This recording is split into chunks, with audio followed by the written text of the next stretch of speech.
Okay, welcome back. We'd like to start the program. But before we begin the program, I have a few club announcements.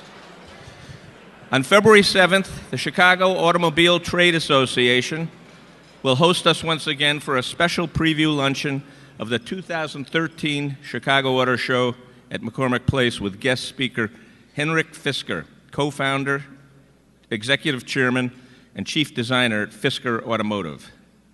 The club's third dinner meeting will be held on March 5th at the Hyatt Regency Chicago Hotel. We are honored to have Steve Ballmer of Microsoft as our speaker for the evening. On April 29th, Ken Griffin will be the speaker for the 85th annual dinner meeting.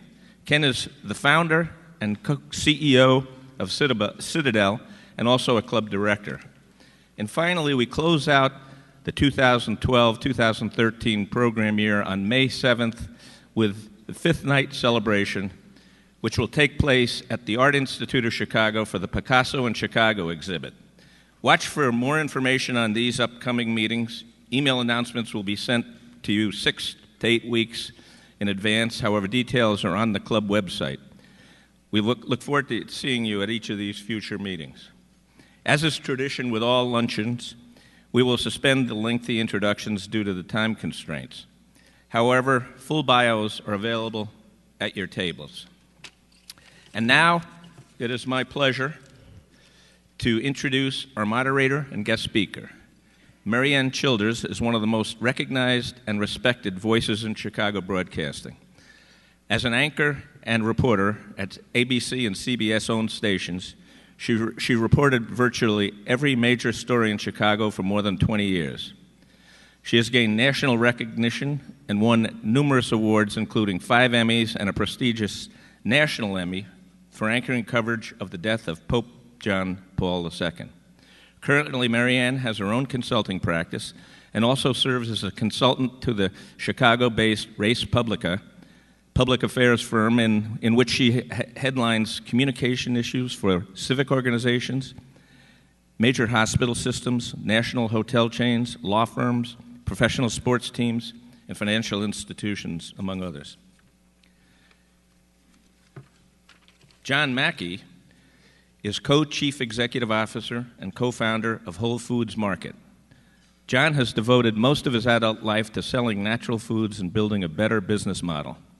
In 1978, at the age of 25, John began Whole Foods Market with $45,000 borrowed from friends and family. You should have come to Madison Dearborn, John. It began as a single 10,000 square foot store in Austin, Texas. Throughout the year, John has helped build Whole Foods Market into an $11 billion Fortune 300 company, which is now one of the top 20 U.S. supermarkets with more than 340 stores worldwide. While devoting his career to helping shoppers satisfy their lifestyle needs with high-quality natural and organic foods, John has also focused on building a more conscious way of doing business. For 15 consecutive years, Fortune magazine has included Whole Foods Market on its 100 Best Companies to Work For list and has recognized Mackey as 2011's Business Person of the Year. A strong believer in free market principles, John co-founded the Conscious Capitalism movement to challenge business leaders to rethink why their organizations exist and to acknowledge their roles in the interdependent global marketplace. John recently co-authored a book titled Conscious Capitalism, Liberating the Heroic Spirit of Business with Dr. Raj Sisodia, who is also here with us today at the speaker's table. As you know, John and the book have been getting a lot of press lately. In their book, they boldly defend and reimagine capitalism while encouraging others to implement a way of doing business that is grounded in ethical consciousness. We're looking forward to learning more during the presentation. On that note, please join me in welcoming John Mackey.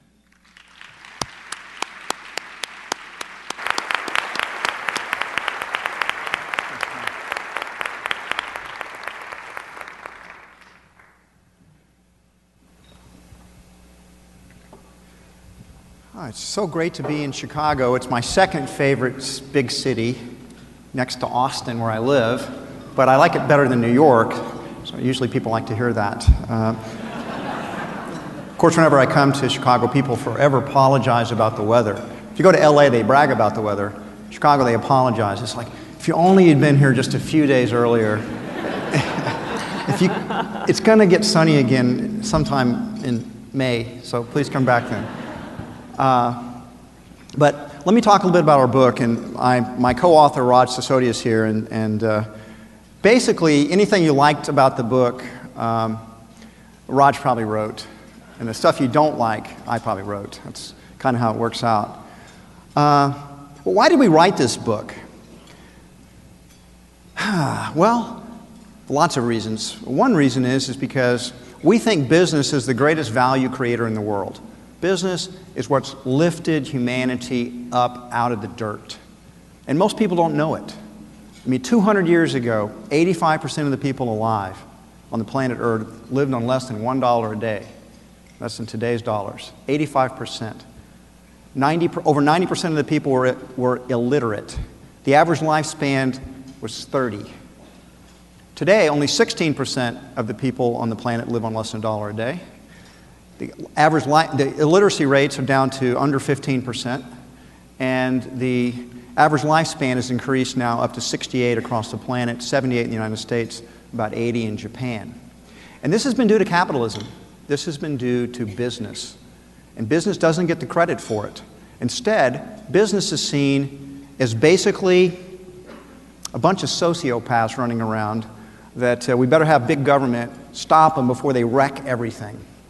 I mean, think about it. The critics have captured the narrative about what business is all about. And that narrative is that business people are selfish, and they're greedy, and they exploit both people and the environment.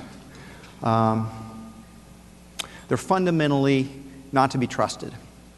So something doesn't sync up here, because business is responsible and capitalism is responsible for lifting humanity up. It's ending poverty across the planet. It's increased through technology and through the inventions. It's made all of our lives so much better, and yet it's seen in such a negative light. It's sobering to realize that as little as 13 years ago, in the year 2000, on the Economic Freedom Index, the United States still ranked as high as number 3. It was behind Hong Kong and Singapore back in the year 2000. Of course, through most of our history, we led the world in economic freedom. But our economic freedom's been in decline now, very steadily, and the most recently, we had fallen to number 18 on the economic freedom list. And as economic freedom declines, as regulations increase, as we already know, we already pay the highest tax rates in the world, our prosperity is beginning to decline in America. We are becoming less prosperous. And you can see that with our unemployment rates, which are actually understated, manipulated, I think. You can see it in the fact that the per capita income has been in a steady, gradual decline. So we're gradually losing our economic freedom. Business is caged up. And as a result, America is no longer the light under the world that it has been for the last couple hundred years. So one of the reasons we wrote the book is to portray it more accurately, that business people are heroic. We are the value creators. We're the ones that the nonprofit sectors need in order to get money. We're the ones that ultimately create the taxes, that whether it be through the people we employ or through the direct taxes we pay. An interesting thing, of course, we have to have this debate now about the kind of taxes that business pays. We did an interesting research in writing our book. So I went and looked at, in 2011, how much tax Whole Foods Market actually paid. And of course, it's not just corporate income taxes. We know now that corporate income taxes are now the highest in the world. Now that Japan cut their income tax, cut their corporate taxes, America's number 1 if you combine state and federal, up there close to almost 40%, unless you have a special exemption by the government, which we see some of that crony capitalism that exists. But if you're just a food retailer, you don't tend to get those exemptions. But it's not just the corporate taxes which are high. So when we calculated all the taxes we pay, things like property taxes, employment taxes, excise taxes, you can just add it all up. And in 2011, my company made about $345 million in after tax, which was left to us. But we paid $825 million in taxes. So think about that. If you actually went and calculated your own profits of your business and then added up all the taxes that you pay, and by the way, that's still understated, because there's no way for us to go in and calculate every time you stay in a hotel, every time you fly on an airplane, every time you get in a taxi. There are all these different excise taxes. It's hard to track. So anyway, we're paying a massive amount of taxes, and every dollar that a company pays, that we pay in taxes, is a dollar that you don't have to have lower prices for your customers or higher quality. It's a dollar you can't pay your employees in higher wages. It's a dollar that your suppliers are possibly getting squeezed to pay themselves. It's a dollar that your investors don't have. So everybody in the stakeholder system loses as a result of those taxes. So I am personally very concerned about economic freedom. I'm very concerned about business's reputation in the world, and I hope our book partly changes that.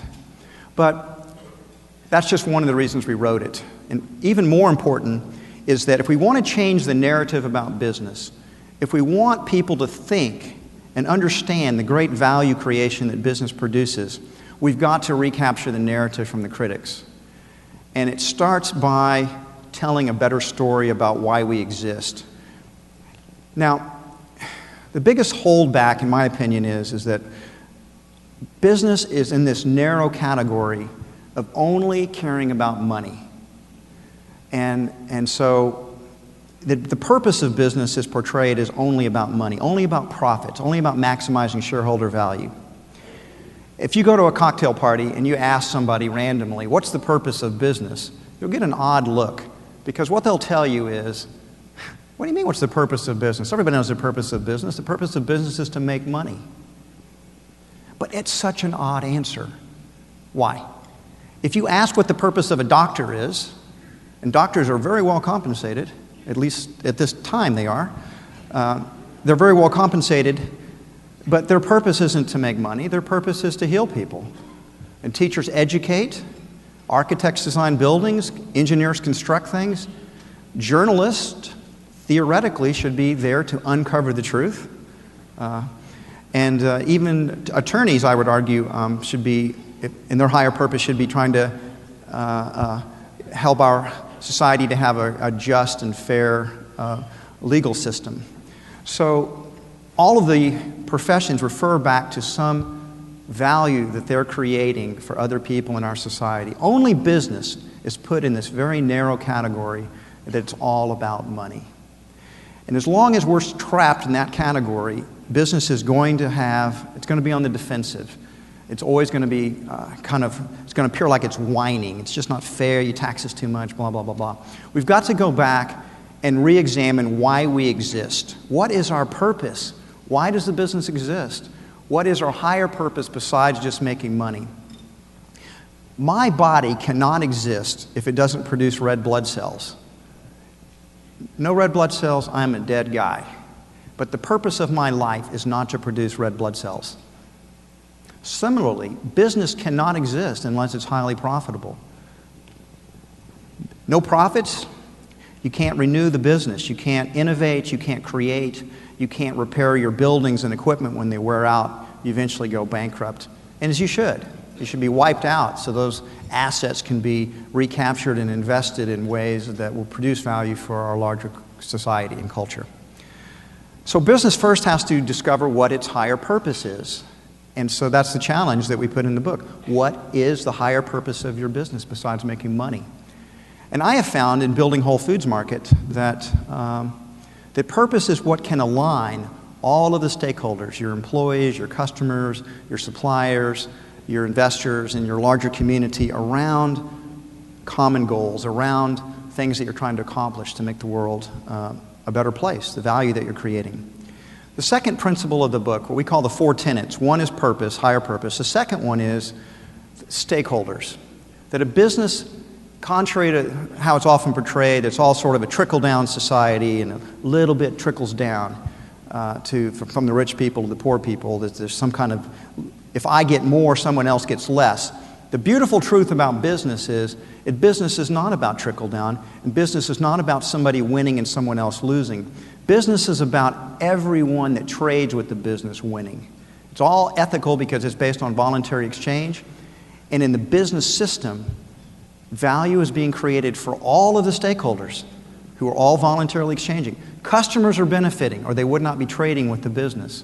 The people that work for the business are benefiting with wages and with their benefit packages and with their working conditions and their opportunities to be promoted and advance. They're winning.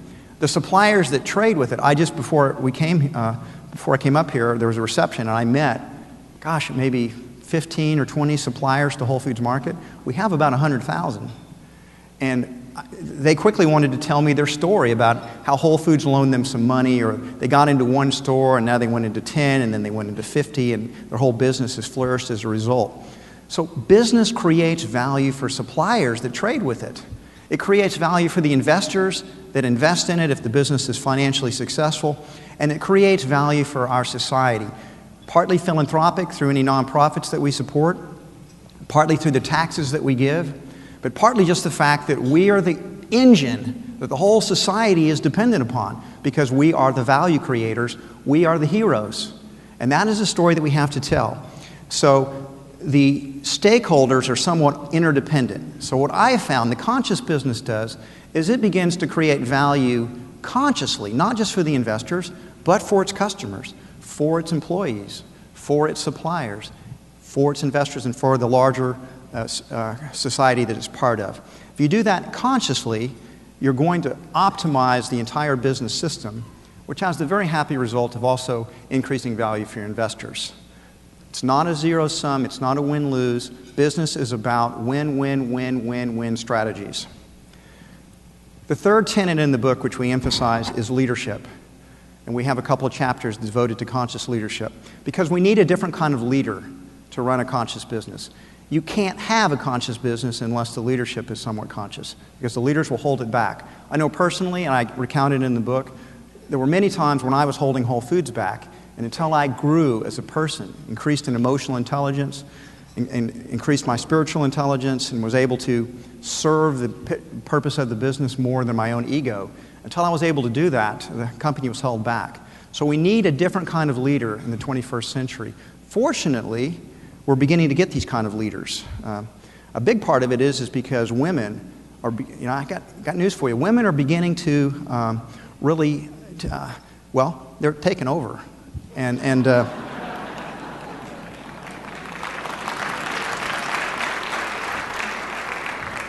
doing the research in the book, Raj and I found some fascinating statistics.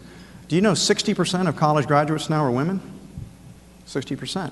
Did you know 70% of all the graduate students, 70% are women? 40% of all new startup business, 40% of all privately held businesses are now controlled by women, and 70% of new businesses are being started up by women.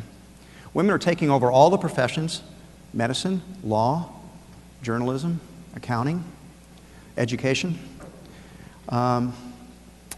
And the beautiful thing about this is it's always dangerous when you make any kind of gender stereotypes, so I take a risk here. But in my experience at Whole Foods Market and in marriage, I have found women have a much higher degree of emotional intelligence than men do. And in this interconnected world that we find ourselves in the 21st century, relationships are what really matter. And so, slowly but steadily, love is beginning to come out of the corporate closet, where it's been hidden away. And we're beginning to build organizations that are simply more caring. And those are the kind of organizations we need in the 21st century. Raj and I wrote this book. The target market, really, for this book, frankly, are millennials, the young people coming up that are going to create the conscious businesses that transform our world in the 21st century. It's sad but true. I've kind of given up on my own generation. My generation's got what I call ideological lock-in. And it's, in a lot of ways, it's stopped growing. It's just not listening. It's just kind of locked in. But we count on the youth to solve the problems that our generation couldn't solve, and to create the companies and the organizations that will help the planet Earth to move forward.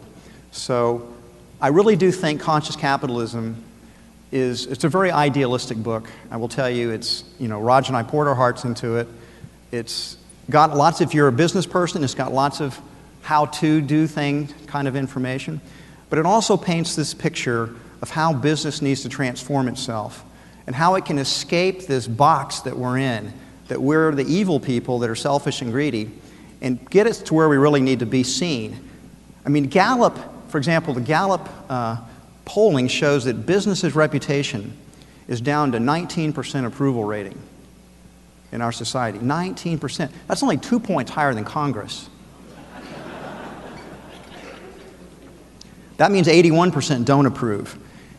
If we're not going to continue to lose our economic freedom, if we're going to create the kind of businesses that will get our unemployment rate a lot lower than 7.8%, if we're going to turn back the regulatory straitjacket that we're beginning to find ourselves in, it's going to have to be because we change the narrative, and it's going to have to be because we defend business differently, and it's going to have to be because we create conscious businesses. That's what our book is about. Thanks for coming here today, and I hope you read it, and I hope you like it. Thank you so much.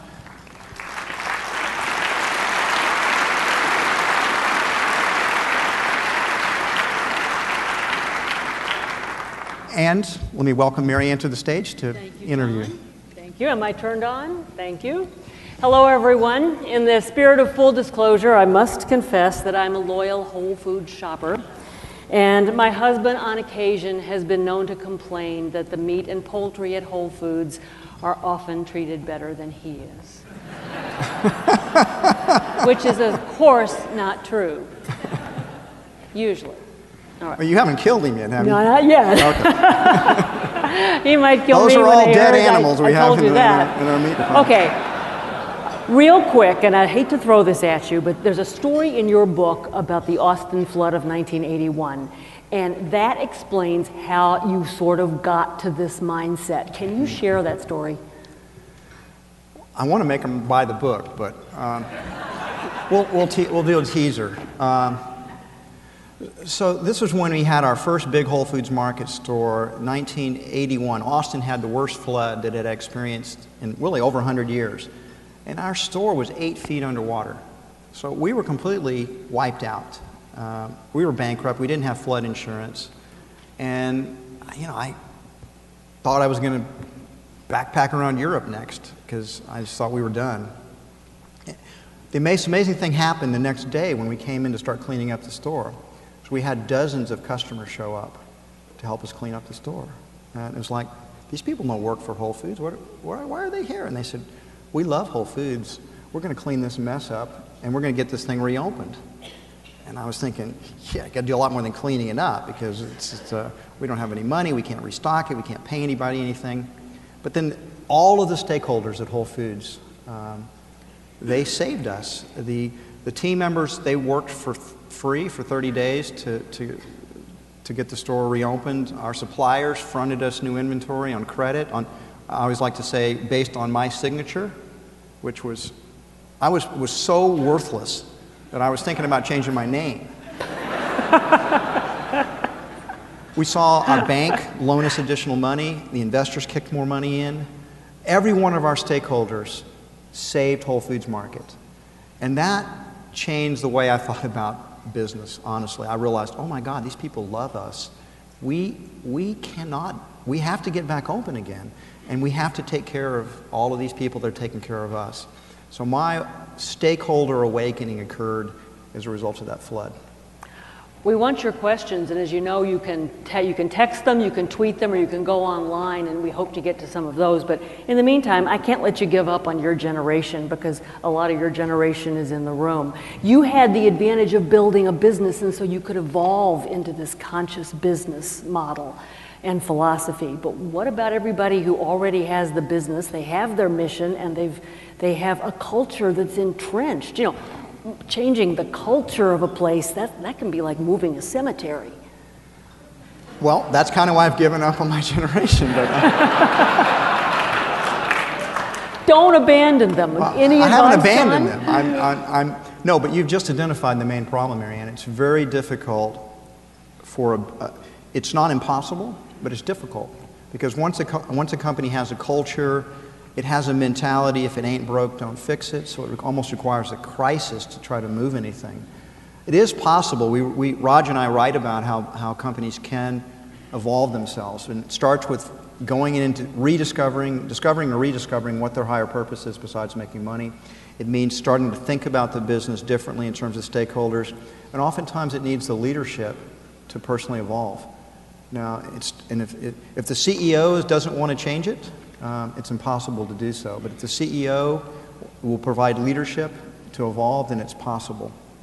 So I don't want to say it's impossible. I will say that it's easier to start a conscious business than it is to transform an existing one. I think if our book is really successful, it's going to create a lot of money for consultants who will promise that they can help you transform your business into a more conscious business for a fee, of course, a large one. Right.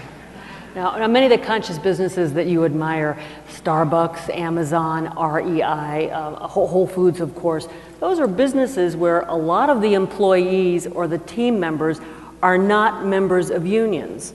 When you work with unions, as we certainly know well here in Chicago, the equation changes. I just wonder what advice or what words of wisdom do you have for people that are looking at that? They aspire to what you're talking about. We have some examples in the book of companies that are fairly conscious that are unionized. The best example is Southwest Airlines. Most people think Southwest isn't unionized, but it's almost completely unionized.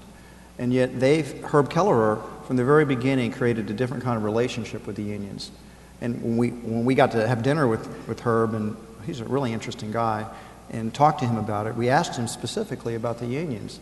And he said, you know, John, the secret for us was we just always treated the unions like they were part of the team. We treated them decently. We treated them like people want to be treated.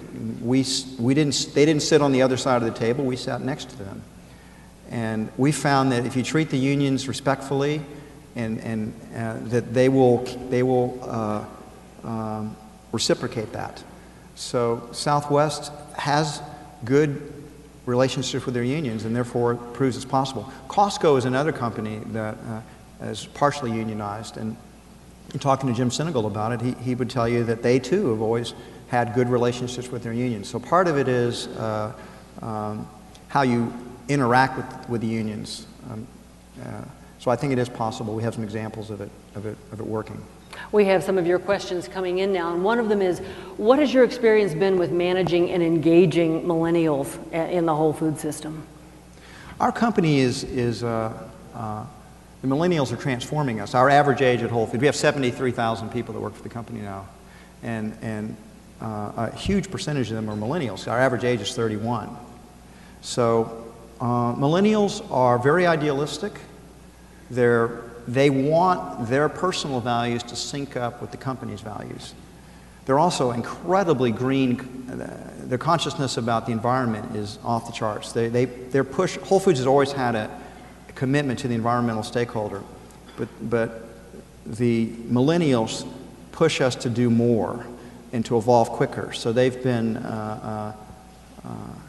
I'm a great fan of the millennials because they're so idealistic, so value-driven, and but have a can-do pragmatic. They're also incredibly skilled in the social media and whatnot. Kind of one of my jokes is I've got to stick around Whole Foods long enough where we can pass the baton to the millennial generation.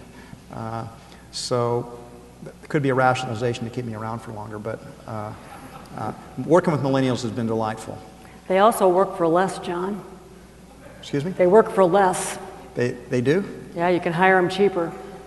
Well, there's a lot of unemployment out there, if that's what you mean. A lot of them aren't employed, and that's because of where our economy has.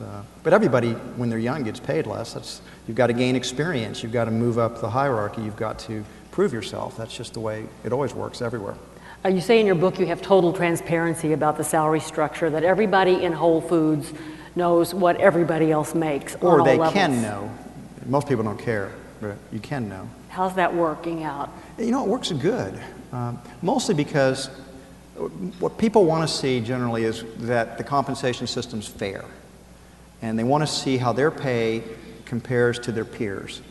And I think shining the light on that roots out nepotism, favoritism, and any kind of injustices. So I'm not saying it never stokes envy, but more often than not, people have a wrong perception of what their peers are getting paid.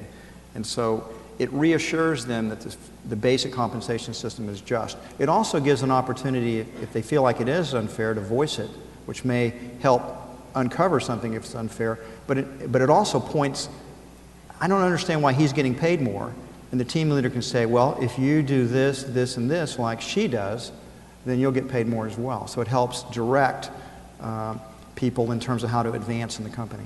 We have a lot of your questions coming in, and one is, what are some examples of some conscious young companies or startups that you're excited about? Because we know some of the big ones you love. You know, the thing about it is I've met several conscious young businesses, but nobody's ever heard of them, which is why we didn't write about it in the book. Not yet, anyway. Yeah, I mean, a lot of these young millennials that I meet are very conscious. That they're more conscious than my generation was at a similar age, and they're creating businesses that are purpose-driven, stakeholder conscious from the very beginning. I mean, I could name a few, but nobody would have, you never would have heard of them, so what's the point? Yeah. People that buy organic produce, you want it, you pay extra for it, but one of our audience members wants to know if you are giving thought to how to make whole foods more affordable. All the time. In fact, we are becoming more affordable. Basically, our prices, as we've gotten larger and our economies of scale increase, relatively speaking, we get less expensive every single year.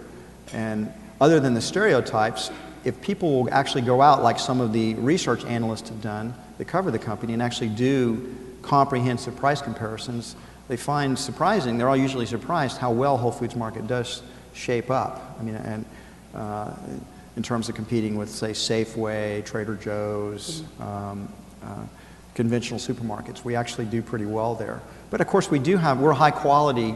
Our strategy is to sell the highest quality foods possible. And just like every other, whether it be apparel or jewelry or automobiles or housing, there's a whole continuum of quality to price ratios, and we're trying to sell the highest quality. So, of course, it's going to be a little more expensive if you're selling the very best stuff.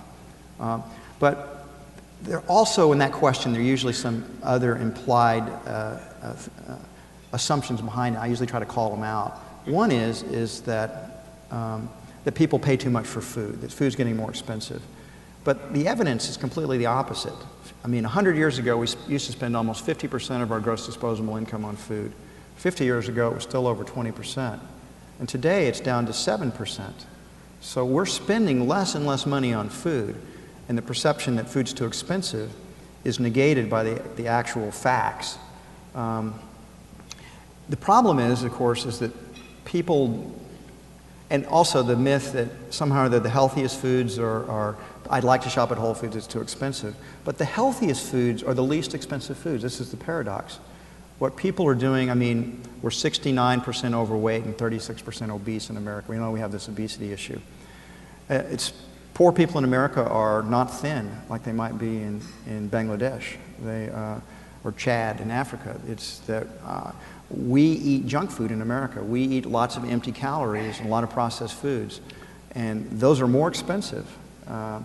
If you know how to cook whole foods, whole grains, beans, if you buy your fruits and vegetables in season, you don't have to spend much money. I know this because that's what I do. I actually don't spend that much money on food because I know how to cook it, and I buy them in their raw ingredients and prepare meals, and I spend very little money on it. And that friends and family discount. Jeez. It is true. I do get a discount. All right. You could too if you get a job with us. That's okay. Okay, well said. Speaking of junk food, question from the audience: Coke, Pepsi, McDonald's, should they stop selling all the stuff they sell and marketing junk foods? Absolutely. I think those businesses should commit suicide. I mean, we have serious food addictions in the United States. One reason it's hard for people to change their diets, we all know that tobacco is addicting. We all know people who become alcoholics. So we know that some drugs, we become addicted to them. But most people are not aware how addicting their food is until they try to change their diets. Then you become aware of the little tugs that happen. And the things that we tend to be addicted in America are sugar, salt, fat, and I would probably argue heavy inputs of animal proteins. These are very difficult for people to shift away from. So, look, Coke, Pepsi, and McDonald's, I kind of like the way Indra Nooyi, the CEO of Pepsi, puts it. They're trying to get a higher percentage of their foods to be what she calls healthy foods. Of course, Pepsi's still highly dependent on sugar water for its revenue base. And, you know, I'm glad I'm not in those businesses. And I think that they're going to face challenges in the 21st century. I think somebody asked me recently whether or not I think in the long term junk foods will be eliminated from the diet. And the honest truth is I think yes, it will be. I actually think 100 years from now, as the health impacts, right now the culture's in massive denial that what you eat affects you, that they think that things like heart disease and diabetes and cancer and autoimmune diseases are sort of like genetically from the genes. It's the luck of the draw. I just drew a bad bullet here. And the culture is in massive denial that what we eat affects our health. And all the scientific evidence shows exactly the opposite. So as people become more conscious that you don't have to get these diseases and you can stay thin. I weigh the same as right now that I weighed when I was in high school. You can stay thin and healthy and you can stay at high vitality. As that information permeates more and more of the culture, I really think you're going to see continued progress until 100 years from now we'll look back at the same, people will look back with this bizarre, I can't believe people ate that stuff. I really do think that's what's going to happen. One of our questioners wants to know if you can apply conscious principles, the kind you apply to capitalism, to the public sector. My next book. Actually, you can. I always see that if you think about our culture, you've got three legs on the stool. You've got the private sector business, which is the most important. Then you have the nonprofit sector, which tries to solve problems that business cannot solve because you can't make a profit doing it. And then you have the government sector. All three of those have got to have conscious leaders, have got to rediscover their higher purposes, and have got to have a stakeholder orientation. I think the principles that we outline in the book are directly applicable to the public sector. Question now, you've acquired a number of companies at Whole Foods. Were all of them, including Wild Oats, conscious? And what did you do to integrate all of these various entities? Well, first of all, consciousness is on a continuum, right? I mean, we're all somewhat conscious, and we're hopefully more conscious today than we were 10 years ago. Similarly, businesses' consciousness can evolve over time. And we emphasize this in the book to show you how much humans, that our culture's consciousness has collectively evolved. Let me just give you some interesting statistics. That 150 years ago, slavery was still legal in 14 of the 29 states, just 150 years ago. 100 years ago, women did not have the right to vote. 50 years ago, there was no environmental consciousness at all. 25 years ago, half the world still thought communism was a viable way to organize societies. So I would argue that consciousness is evolving. It's just that most people cannot see that. So no business is perfect. When you write a book like this, one of the first things critics do is they come out and they start pointing out all the companies that we named as sort of conscious. They start pointing out the flaws, because they're not perfect. It's interesting that business is the only part of society that's judged by its worst practitioners. The Enrons, the WorldComs, the Bernie Madoffs, that's how business is judged. We don't tend to judge the other areas by its worst practitioners. So, were these companies all conscious? Yeah, I mean, somewhat. And over time, they've become more conscious. And Whole Foods market's far from perfect. We've made tons of mistakes. We're still making mistakes, but we're evolving. And so, consciousness is not something that you get once and for all, that God strikes you down and now you're conscious and enlightened.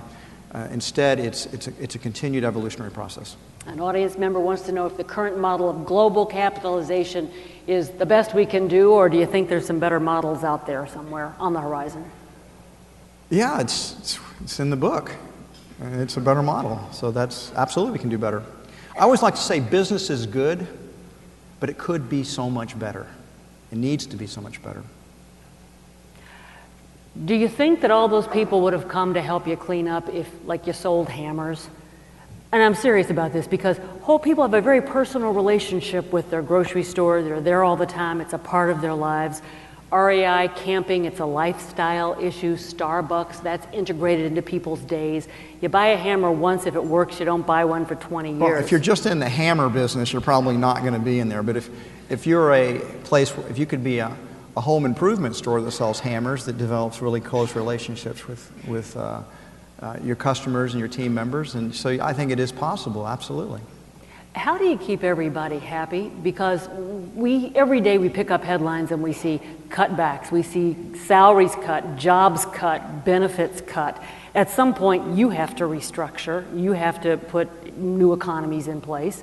What's the language? What do you tell people to keep the harmony among everyone, all of your stakeholders? Well, of course everybody's not happy. That's impossible, being human nature being what it is. One of the things I like to say is that if you have a stakeholder mentality and you're trying to keep all your stakeholders happy, because this is one of the questions I get asked the most, which is about the whole Wall Street thing, being a public company, and right. It's funny. The investors are actually the easiest of the stakeholders to keep happy, because the investors are simple. They just want the stock price to go up and the dividends to increase. As long as you do that, they're pretty happy. So who's hardest? The customers are the hardest ones to keep happy, because we got millions of them, and they have different things they want. Some don't want GMOs, some only want you to sell organic, some think you're too expensive, not understanding if you're all organic, you're going to be a little more expensive. So you've got and the team members are the next hardest to keep happy, because they want higher pay, they want to get promoted, they want the benefits to get improved, they want better working conditions, they want different music being played in the stores, they want more tattoos. So you've got a diversity of things that people want. But the key is that you have to care. That's the real key. If you care about your customers and you care about your team members, you care about your suppliers, then you're so much further along in terms of helping you to be happy. As you've grown, as you've gotten bigger and the corporation has gotten bigger, has it been more difficult to sort of stay true to that conscious concept and philosophy? It's a good question. The common belief is that in America, I like to say, has a romance with small business, but tends to think big companies are corrupt.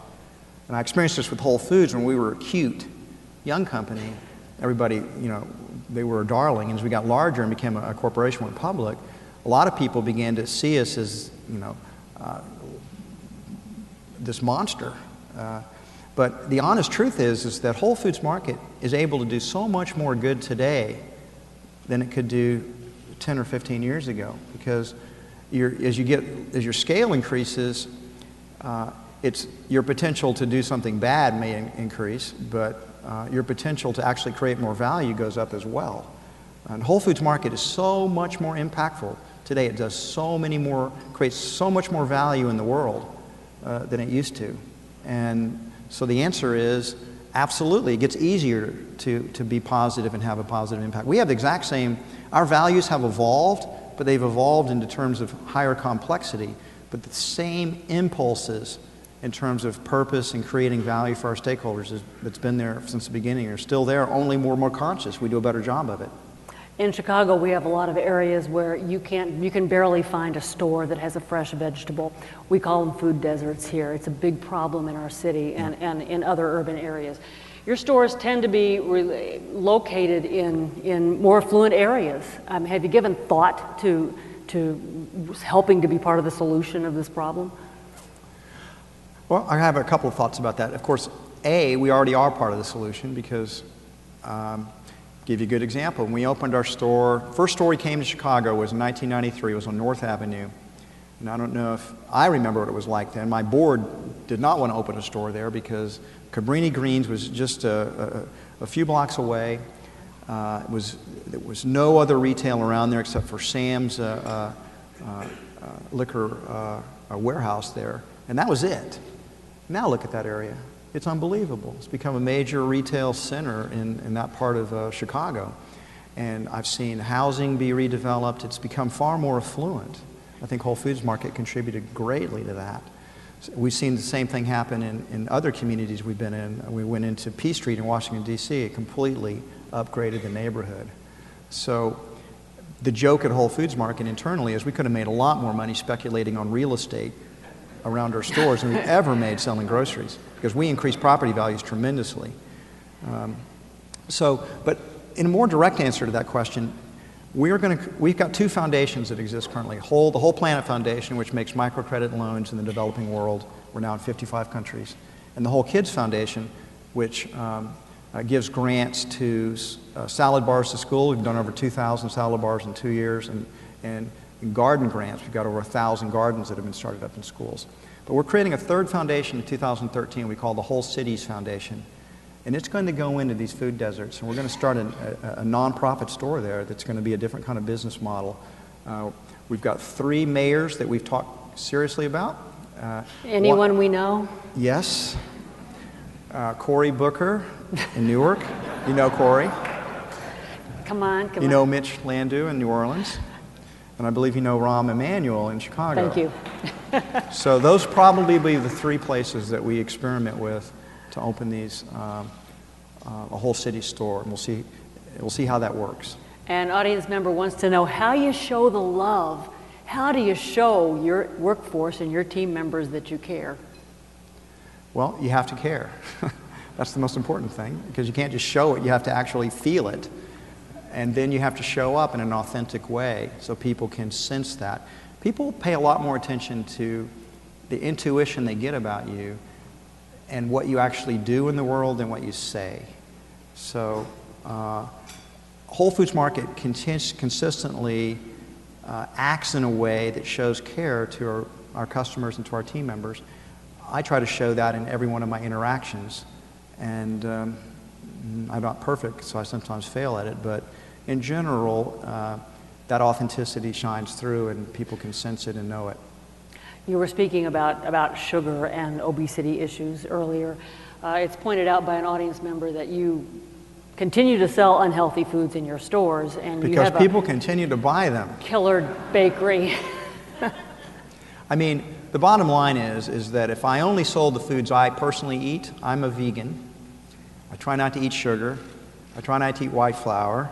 If we only sold the foods that were actually the most healthiest foods, we would quickly go out. Actually, we would not go out of business. I would simply be removed as the CEO. Because ultimately, you have to create value for your customers. And so we have an internal dialogue. We're trying to educate our customers to make healthier choices. And I believe in that concept of nudging. We're nudging.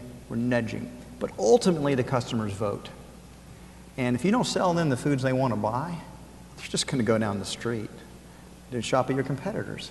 So it's easy to be a saint on a mountaintop. In business, we have to deal with the real world as we find it. We can educate it and we can nudge it. But if we stop trying to meet the values and needs of our customers, then we're not going to be in business very long. So I always challenge people that ask me that question. If you think you can do a better job, go out and start your own store and sell exactly the foods that you think people ought to buy and see how it works out for you. Who decides what goes on the shelves? How do we buy? Well, it's really 3 areas. We have, at the local level, we really want to feature local products. So the stores and in a metro area like Chicago, those decisions for local products are being made locally. Then on a regional level, the regional buyers make those decisions on a regional level. If they're global products, like private label, for example, that'll be decided at the global level.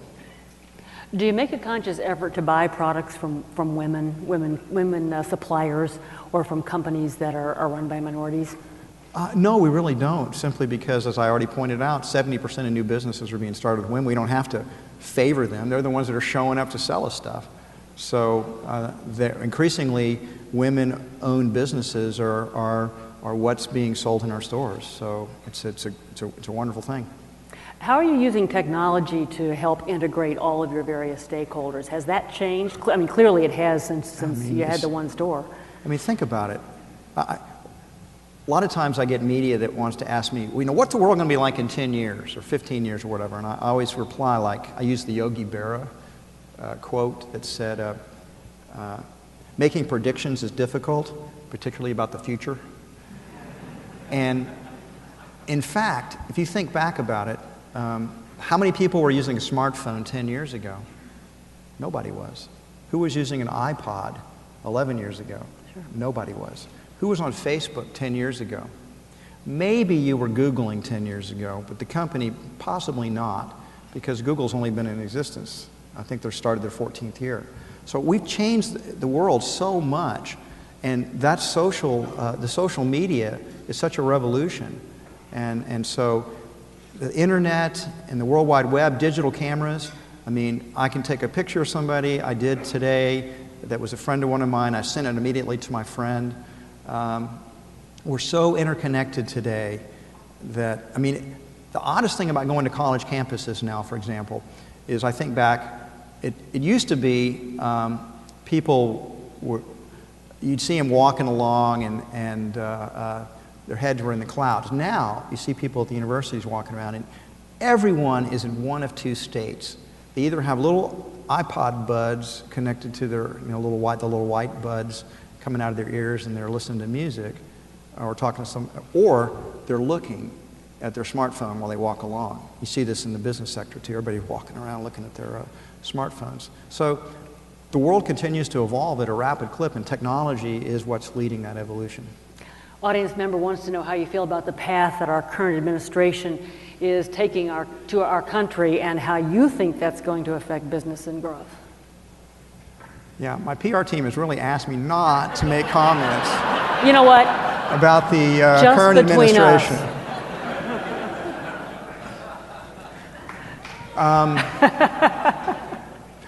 As I said, our economic freedom is rapidly declining in America, and as the economic freedom declines, so does our prosperity. That should let you know where I stand on the current administration.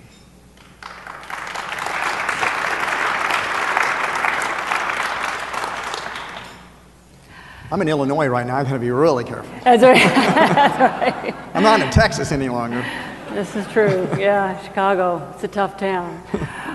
You mentioned that you're looking to the future, and you're looking to young business leaders that are coming up. That has to really charge and energize you, though, when you think about that. Is it going to be a sea change when Yes. all these new people take over? It is. I mean, that's the wonderful thing about the ability of life to evolve and transform itself. We count on the young people to solve problems we couldn't solve. And they come in with a fresh mind. They don't yet know what they can't do. They don't yet know what's impossible. And so they have, I have a friend who lives in Austin, that runs this program called the Dell Social Innovation Challenge. And they do social entrepreneurship with students who submit projects. The interesting thing about that is they have students now from 100 different countries that are participating in that, and they'll have over 3,000 projects. And I've looked at these projects, and they are so creative and innovative, it kind of blows my mind. It's like, wow, that's such a good idea. Oh my God, that's such a good idea. The ability to think of new possibilities when you're young is so, they don't have any experience, but they don't yet know what they can't do. So a lot of their ideas are terrible ideas, but some of them are utterly and completely brilliant. And those ideas will be the ones that transform the world. I don't know if your wife's in the audience today, but one of our audience members wants to know what women impact your life and how. What women impact my life? Yes. All of them.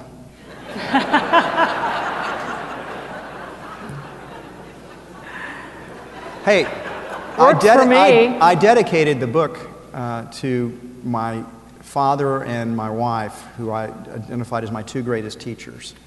So my wife's had a huge impact on me. But the chief financial officer of Whole Foods Market, Glenda Flanagan, is the person at the company I'm personally closest to. She's had a huge impact on me. She saved me from countless mistakes. I've stolen most of her good ideas and took credit for them, which men tend to do a lot with women. Steal from the best. I thought it was my idea, and then she reminds me later, don't you remember at lunch when I mentioned that to you? Oh, yeah, I do remember that. It's all right, you fessed up. In television, when you're coming down or you have to go to a commercial or it's over, they go like this to you beside the camera. Donna Zarconi just gave me the fist, and I always do what Donna says. So, John, thank you. Thank you, It's Marianne. been a delight. Thank you so much. Thank you very much.